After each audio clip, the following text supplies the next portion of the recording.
자, 여러분 안녕하세요. 자, 반갑습니다. 자, 이번 주에는 지난주에 이어서요.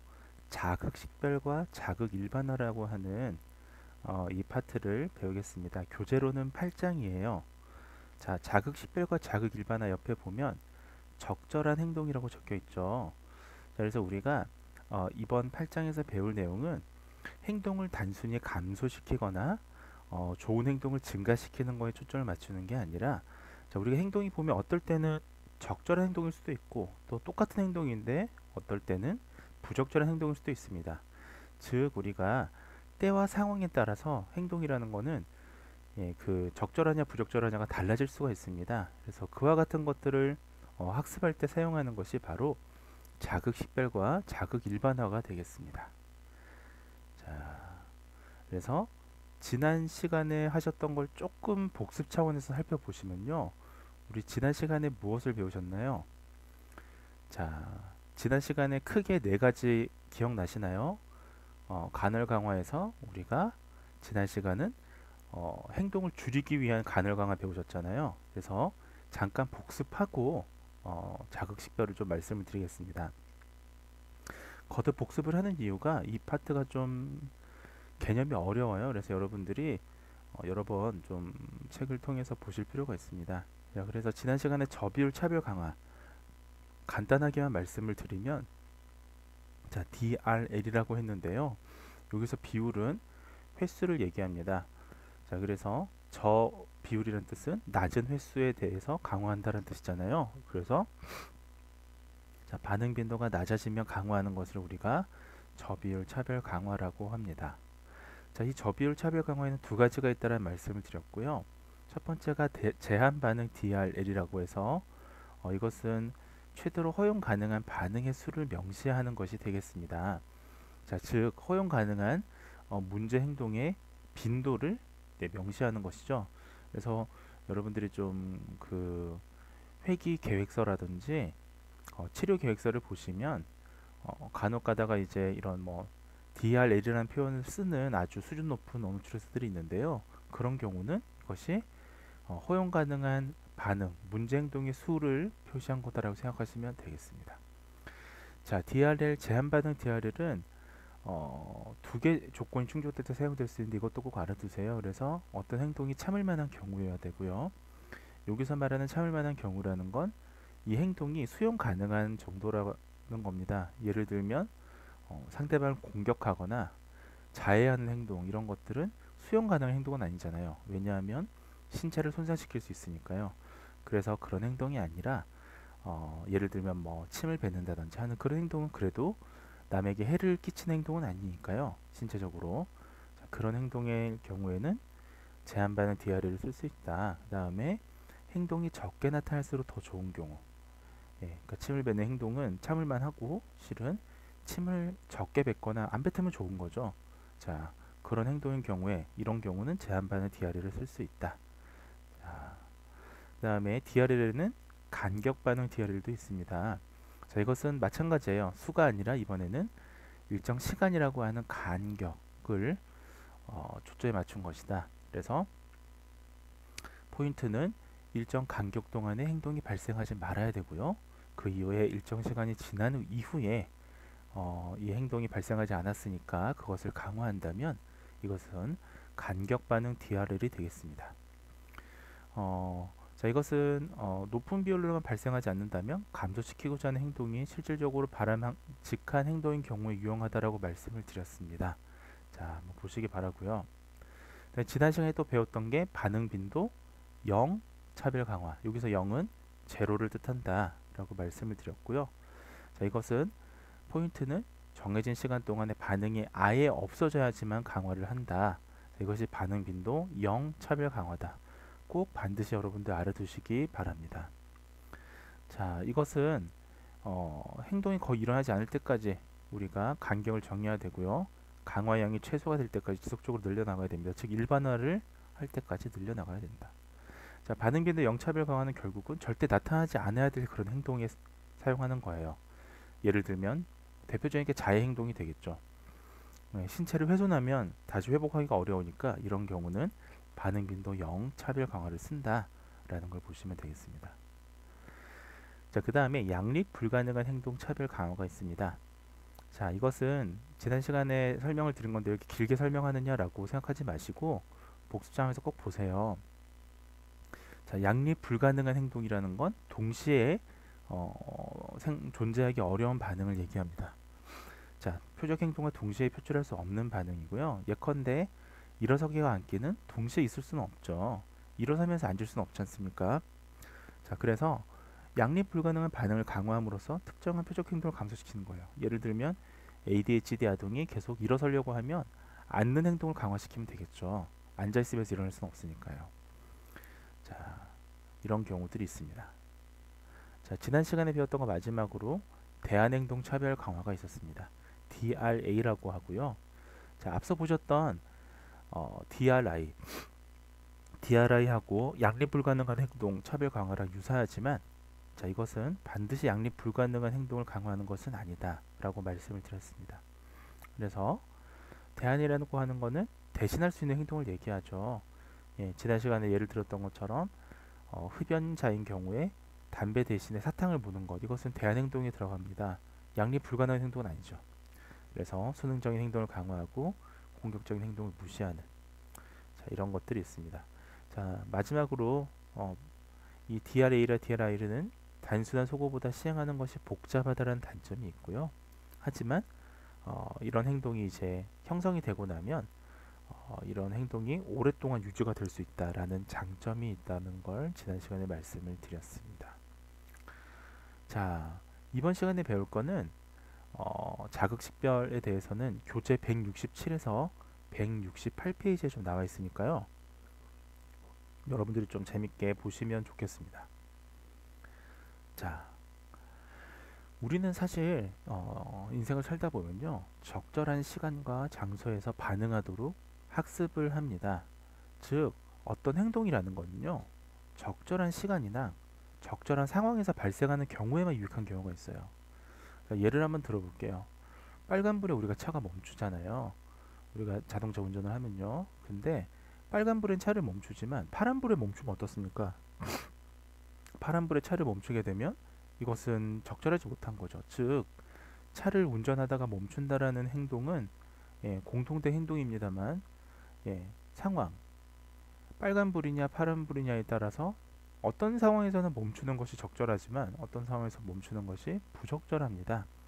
자, 이런 경우 우리가 행동이 반드시 어떤 상황에서 항상 그렇다라고 볼 수 없는 거예요. 행동은 결국은 시간이랑 상황에 따라서 달라질 수가 있다. 자, 새로운 행동을 획득할 때 새로운 그 행동이 적절한 시간과 장소에서 발생함을 우리는 학습을 합니다. 자, 우리 아이들은 발달 상황에서요, 이러한 적절한 시간과 적절한 상황에서 발생되는 적절한 행동을 학습하게 됩니다. 예를 들면 저번에 예를 들었던 것처럼 친구들하고 있을 때는 농담하는 게 적절한 상황입니다만은, 예를 들면 선생님하고 대화를 하는데 상담 중에 농담을 계속 하는 거는 옳지 못할 수도 있죠. 어린 시절에는. 자, 이런 것들이에요. 그래서 행동이 강화되거나 소거될 때 주변의 사람과 사물에 초점을 맞춰야 된다라는 겁니다. 169쪽에 보면 잔이의 욕의 예가 나오는데요. 이 예시가 제가 말씀드렸던 그런 예시예요. 예를 들면 잔이가 욕을 막 합니다. 욕을 하면 친구들이 잔이의 욕을 듣고, 쌍스러운 욕을 듣고 막 재밌어해요. 어떻게 저런 욕을 하시라고 친구들이 막 웃습니다. 그러니까 이게 강화가 됐어요. 그래서 잔이는 친구들을 볼 때마다 친구들이 모여있는 상황 속에서 막 쌍스럽게 욕을 합니다. 친구들이 있는 상황에서 욕을 하는 거는 그렇게 문제된 행동은 아니었어요. 근데 문제는 뭐냐면 이 교재를 보면 잔이가 가족들이랑 이제 할머니 할아버지랑 같이 밥을 먹는 상황에서 역시 마찬가지로 욕을 한 거죠. 자, 그런 분위기가 어떤가요? 네, 할머니 할아버지가 좋아하진 않겠죠. 그래서 온 가족의 분위기가 좀 냉랭해집니다.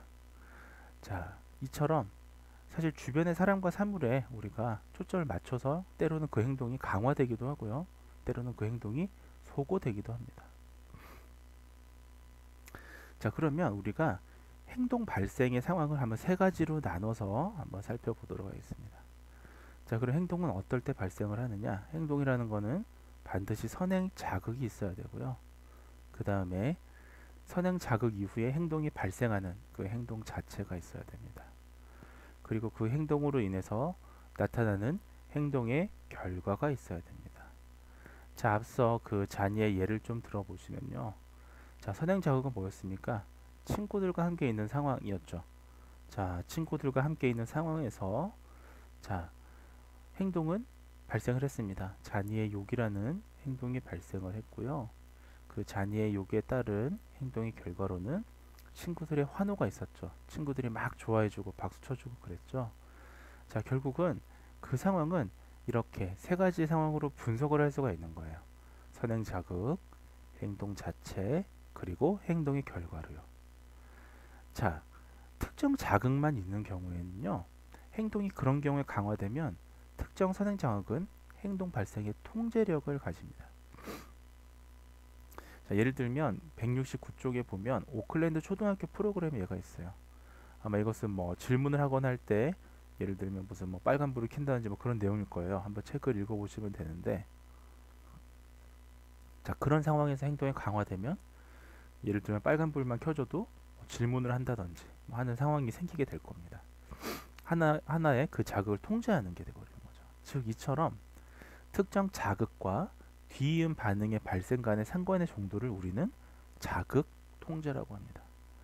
자, 지금 앞서 보셨던 잔이의 상황도 한번 보시죠. 자, 여기서 특정 자극은 친구들과 함께 있는 상황이잖아요. 자, 친구들과 함께 있는 상황에서 잔이는 그 전에 욕을 해도 아무도 반응을 안 했는데 친구들과 함께 있는 상황에서 잔이가 자, 행동 욕을 하니까 어떻게 했습니까? 친구들이 환호했죠. 와, 그랬죠. 자, 그러니까 지금 보면 자, 그 행동의 결과 발생한 이 상관의 정도가 결국 친구들이 환호를 했기 때문에 자극과 발생의 통제를 자극 통제라고 하는 겁니다. 자, 효과적인 자극 통제는요. 특정 자극의 발생과 특정 반응의 발생 사이에 강한 상관을 보입니다. 자, 예를 들면 잔이가 욕을 했는데 친구들이 환호를 많이 하면 많이 할수록 앞으로 친구들 있는 상황에서 잔이는 욕을 할 가능성이 더 높다라는 거예요. 만약에 뭐 몇몇 친구들만 환호했으면 아마 잔이의 욕을 할 수 있는 빈도는 더 줄어들었겠죠. 근데 친구들이 상당히 많이 환호를 했기 때문에 잔이는 욕을 이렇게 막 하게 되는 겁니다. 자, 특정 행동의 강화를 받는 상황하고요, 강화를 받지 않는 상황에 대한 일관된 예측이 가능합니다. 즉 우리가 행동을 이렇게 선행 자극, 행동 자체, 행동의 결과로 나눠서 살펴본다면 결국은 어떤 상황에서 자녀가 욕을 할지 우리가 예측이 되시나요? 예, 예측이 되시겠죠. 저도 그렇고. 자, 왜냐하면 자녀가 욕을 하는 상황은 이런 강한 자극 통제가 있었던 상황이고요. 그러다 보니까 앞으로 자녀가 어떤 상황에서 욕을 할지 우리는 예측할 수가 있습니다. 즉 이렇게 행동을 나눠서 볼 수가 있는 거죠. 자, 그렇다면 지금 앞서 우리가 행동을 나눠서 이제 살펴보셨는데요. 지금부터는 자극 통제의 유형에 대해서 좀 살펴볼게요. 자, 이게 뭐냐면 다시 얘기를 하자면 자극 통제라는 게 아까 행동의 자체와 그 이후에 행동의 결과, 특정 자극이 발생하고 나서 뒤이은 자체, 결과, 여기까지의 강도를 얘기하는 거잖아요. 자, 이것이 이런 행동 자극 통제가 강화 자극이 있고 소고 자극이 있는 겁니다. 그러니까 어떤 상황에서는 쉽게 얘기하면 어떤 상황에서는 그 행동이 강화되기도 하고요. 자, 어떤 상황에서는 그 행동이 줄어들기도 합니다. 그러니까 행동의 자극 통제는 실은 상황에 따라 다르다. 자, 식별 자극이라는 거는 그 자극이 있는 경우에 반응이 강화되는 자극이라고 말씀을 드렸잖아요. 자, 예를 들면 특정 반응이 보상받을 것이라는 단서가 있습니다. 사실은. 자, 예컨대 식별 자극에서 잔이 아까 예를 한번 보시죠. 잔이는 친구들이 있는 상황에서 욕을 하니까 친구들이 어떻게 했나요? 예, 친구들이 막 웃었잖아요. 그러니까 여기서의 반응은 강화 자극이 됩니다. 친구들의 반응이. 즉 친구들의 반응은 이 사람의 행동을 늘려주는 자극이 되는 거예요. 자녀의 행동을 늘려주는 자극이 되는 거예요. 자, 왜냐하면 친구들의 웃음과 관심으로 이 행동이 강화되기 때문에 이것을 우리가 강화 자극이라고 합니다. 자, 171쪽 그림이 좀 나와 있으니까요. 여러분들 이 강의 영상 말고도 그림을 꼭 참고해서 보시기 바랍니다. 자, 그 다음에 소거 자극이라는 게 있습니다. 자, 이것은 무엇이냐? 특정 자극이 있는 경우에 반응이 소거되는 자극을 우리가 소거 자극이라고 합니다. 자, 특정 반응이 보상받지 않을 것이라는 단서가 있습니다. 자, 예를 들면 똑같은 반응이었는데 똑같은 상황이었는데 잔이는 친구들 앞에서는 이렇게 욕을 하니까 친구들이 막 웃었어요. 그래서 이것은 강화된 자극, 이른바 강화 자극이 되었는데 그날 저녁에 와서 역시 그 가족들과의 식사 자리에서 특히 할머니 할아버지가 있는데 거기서 잔이가 욕을 했습니다. 자, 그러니까 할머니가 야단을 쳤겠죠. 너 어디서 그런 쌍스러운 욕을 하니? 라고 야단을 쳤습니다. 자, 이것은 어떻게 됐나요? 이 야단을 받음으로 해서 잔이는 친구들 앞에서는 욕을 하겠지만 적어도 가족들 앞에서는 욕을 하진 않을 겁니다. 관심을 받기 위해서. 자, 즉 행동을 줄여주는 어떤 역할이 됐죠. 자, 이것을 우리가 소거 자극이라고 합니다. 자, 혹시 여러분들 좀 이해 가시나요? 즉 핵심은 우리가 식별 자극이라 해서 자극이 있는 경우에 반응이 강화되는데 그 반응이 강화되기도 하고 소거되기도 한다라는 거예요. 근데 우리가 똑같은 행동이라고 해도 이것이 반응이 강화되거나 소거되는 게 다르다라는 겁니다. 예를 들면 체육 시간에 막 100m 달리기를 막 빠르게 뛰는 거는 운동장을 막 뱅글뱅글 도는 것은 부적절한 자극은 아니에요. 그죠? 만약에 운동장을 막 뛰는데 체육 선생님이 그 ADHD 아동이에요. 예를 들면 ADHD 아동이 막 뛰는데 너 참 잘 뛴다라고 얘기하면 그 반응은 강화 자극이 될 겁니다. 근데 여러분들 치료실에 왔어요. ADHD 아동이 언어 치료를 받는데 그날 학교에서 칭찬을 받았으니까 친구가 역시 마찬가지로 치료실을 뱅글뱅글 돌아요. 뛰어다녀요. 자, 이거는 올바른 행동이 아니지 않습니까? 자, 그러면 언어치료 선생님이 그거를 뛰지 못하게 하겠죠. 그러면 어떻게 되나요? 그 아이는 이제 언어치료실에서는 뛰지 않게 되겠죠. 소거 자극이 되는 겁니다. 같은 행동이라도 때와 상황에 따라 다르다. 그것을 우리가 식별 자극이라고 한다. 자, 자극 식별 훈련이라는 게 있어요. 앞에 식별 자극을 이해하셨으면 자극 식별 훈련은 그리 어렵지는 않습니다. 자, 자극 식별 훈련이라는 거는 식별 자극이 있을 때 반응을 강화하고요. 소거 자극이 있을 때는 반응을 소거하는 절차예요. 자, 무슨 말이냐면 이 행동이 적절한 행동이라면 이것을 강화하는 훈련을 계속하는 거고요. 이 행동이 소거받아야 될 행동이라면 이 행동을 소거하는 절차. 자, 이것을 계속 프로그램에서 운영하는 것을 우리는 자극식별 훈련이라고 합니다. 자, 자극식별 훈련에 효과가 있습니다. 자, 좋은 자극 통제를 하면 특정 자극과 특정 반응 간에 높은 상관이 발생을 합니다. 자, 반대로 자극식별이라고 해서 식별 자극이 있으면 반응이 발생을 하는데 소거 자극이 있으면 반응이 발생하지 않아요. 자, 그래서 그러니까 결론적으로는 좋은 행동과 나쁜 행동을 때와 상황에 따라서 이거를 분류를 해주고요. 이것을 계속 문제 행동을 보이는 우리 장애우들한테 반복해서 학습을 시켜준다. 그것이 자극식별 훈련이라는 거예요. 자, 어떻게 좀 이해가 되시나요? 네, 좋습니다. 제가 지금 좀 꽃가루 알레르기가 좀 있어서요. 제가 지금 계속 목이 좀 아프고 좀 눈이 좀 따갑고 그러다 보니까 이 영상의 목소리가 좀 잘 녹음이 안 되더라도 좀 이해를 해 주십시오. 자, 자극 일반화라는 것이 있습니다. 자극 일반화는 뭐냐면요. 어떤 자극이나 상황에 반응을 강화하는 절차를 한 이후에 다른 자극이나 상황에서도 그 반응이 나타날 가능성이 많아지는 것입니다. 자, 뭐 똑같은 거예요. 그냥 일반화라고 하는 거랑 뭐 크게 다르지 않겠죠. 예를 들면 우리가 어떤 상황에 따라서 이 행동은 적절한 상황이 있고 부적절한 상황이 있는데, 자, 똑같은 행동이라도 적절한 상황에서는 이제 강화를 시켰고요. 부적절한 상황에서는 소거를 시켰습니다. 이른바 자극식별을 했어요. 자, 그 이후에 이게 이제 유사한 상황에서도 이 반응이 나타날 수 있도록 일반화를 시키는 거 우리가 자극 일반화라고 합니다. 자, 예를 들면 이런 거예요. 아까 말씀을 드렸던 것처럼 체육 시간에 열심히 달리는 거는 좋은 행동이죠. 그건 이제 체육 선생님이 강화를 해줬어요. 자, 근데 이 ADHD 아동이 치료실에 와서 이렇게 역시 뛰어다닙니다. 이건 좋지 않은 행동이죠. 뛴다는 행동은 동일하지만 부적절한 행동입니다. 그래서 소거를 했어요. 이렇게 하다 보면은 이 아이가 학교에서도 체육 시간에 뛸 때는 칭찬을 받으니까 그 행동은 늘 테고, 교실에 와서는 어떻게 할까요? 다른 수업 시간에, 그 다음에 국어 시간에 예를 들면 국어 시간에 열심히 이제 뛰지는 않겠죠, 적어도.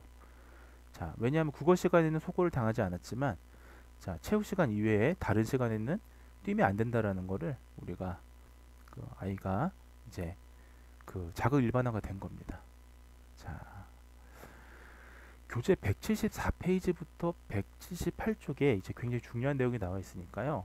자, 이거 한번 꼭 여러분들 보시면서 정리하시기를 바랍니다. 결론만 말씀드리면, 자, 이것은 자극 일반화가 발생하는 이유에 대해서 이제 교재 174페이지부터 178페이지까지 내용이 좀 장황하게 나와 있습니다. 자, 이것을 제가 세 가지로 줄인 건데요. 자, 자극 일반화는 어떻게 발생을 하느냐? 자, 상당한 물리적인 유사성에 기인한 학습되지 않은 자극 일반화가 있습니다. 자, 예를 들면 물리적 유사성. 예를 들면 예를 드는 거예요. 어디까지나 이 책을 한번 보시기 바랍니다. 예를 들면 자전거를 타고 혼났는데, 예를 들면 이제 오토바이도 안 타게 되는 거죠. 물리적으로 유사하지만 학습되지 않은 거예요, 이거는. 자, 그다음에 최소한의 물리적 유사성을 포함한 학습된 자극 일반화도 있고요. 한번 보시기 바랍니다. 자극 등가 범주, 등가라는 건 같은 범주를 얘기해요. 같은 자극에 있어서 같은 범주에 기인한 학습된 자극 일반화도 있습니다. 자, 역시 교재를 보시면서 좀 이것은 정리하시기를 바라겠습니다. 자, 마지막입니다. 자극 식별 훈련의 효과를 결정하는 여러 가지 요인들이 있습니다. 자, 자극 식별 훈련의 효과를 결정하는 요인 무엇이 있느냐? 첫 번째는 뚜렷이 구별되는 신호를 선택하는 것이 있습니다. 자, 이것도 역시 좀 여러분들 책을 좀 살펴보시기 바랍니다. 내용이 길다 보니까요, 제가 핵심적인 제목만 이렇게 정리를 좀 했습니다. 자, 그 다음에 오류를 최소화하는 것, 그 다음에 시도 횟수를 극대화하고요, 그 다음에 규칙을 이용하는 것, 이런 것들이 결국 이런 것들을 하게 되면 자극 식별 훈련의 효과를 이제 더욱 효과를 늘릴 수 있다. 자, 결국 식별 훈련이라는 게 이것이 좋은 상황, 나쁜 상황에서 강화되는 자극이거나 감소되는 자극이어야 되니까 이 구별되는 신호가 뚜렷해야 되는 거예요. 자, 이런 것들 규칙을 이용한다든지, 이것도 꼭 여러분들 한번 꼭 정리해 보시기 바래요. 자, 여러분들 다소 어려운 주제들을 또 지난 시간 이번 주에 걸쳐서 했고요. 제가 아마 바로 이어서 이 뒤에 있는 또 내용을 말씀을 드리도록 하겠습니다. 자, 그 전에 오늘 핵심 내용을 좀 살펴보고 마무리를 짓겠습니다. 자, 오늘 핵심 내용, 결국 오늘이라는 게 지난주에 배웠던 간헐 강화까지 핵심 내용. 자, 마지막 다시 보시면, 자, 간헐 강화는 언제 쓴다고요? 행동을 감소시키기 위해서 쓰는 거고요. 자, 저비율 차별 강화, 여기서 비율은 빈도라고 여러 차례 말씀을 드렸습니다. 반응 빈도 0 차별 강화, 양립 불가능한 행동 차별 강화, 그리고 대안 행동 차별 강화가 있다. 역시 오늘 수업의 서두에서도 말씀을 드렸으니까요. 반복하진 않겠습니다. 그 다음에 오늘 배웠던 거, 적당한 시간과 적당한 장소에서 적절히 행동하기 위해서는 우리가 자극 식별이라든지 자극 일반화라든지 이런 것들을 통해서 우리는 때와 장소에 맞는 행동을 할 수 있도록 학습을 받습니다. 자, 그래서 자극 식별 또는 식별 자극에 대해서도 배웠고요. 자, 이것을 나중에 유사한 상황에까지 일반화시키는 게 자극 일반화가 되겠습니다. 그리고 아까 네 가지의 자극 식별 훈련의 효과를 결정하는 요인에 대해서도 이번 시간에 좀 말씀을 나눴습니다. 역시 이거 한번 요 자극식별, 자극 일반화 부분들은 여러분들 꼭 한번 책을 통해서 정리하시기 바라겠습니다. 자, 그래서 자극 일반화라는 게 뭐냐? 결국은 어떤 자극이나 상황에서 반응을 강화하는 절차 이후에 다른 자극이나 상황에서도 그 반응이 나타날 가능성이 많아지는 게 우리가 자극 일반화라고 말씀을 드렸고요. 자, 이것은 상당한 물리적 유사성에 기인한 학습되지 않은 자극 일반화가 있고 최소한의 물리적 유사성을 포함한 학습된 자극 일반화가 있고요. 자극 등가 범주에 기인한 학습된 자극 일반화가 있다라는 말씀을 이제 드렸습니다. 자, 여러분들 내용들 참 열심히 잘 들어주셔서 감사하고요. 자, 이어서 다른 또 내용을 좀 바로 말씀드리도록 하겠습니다. 자, 여러분들 경청해 주셔서 감사합니다.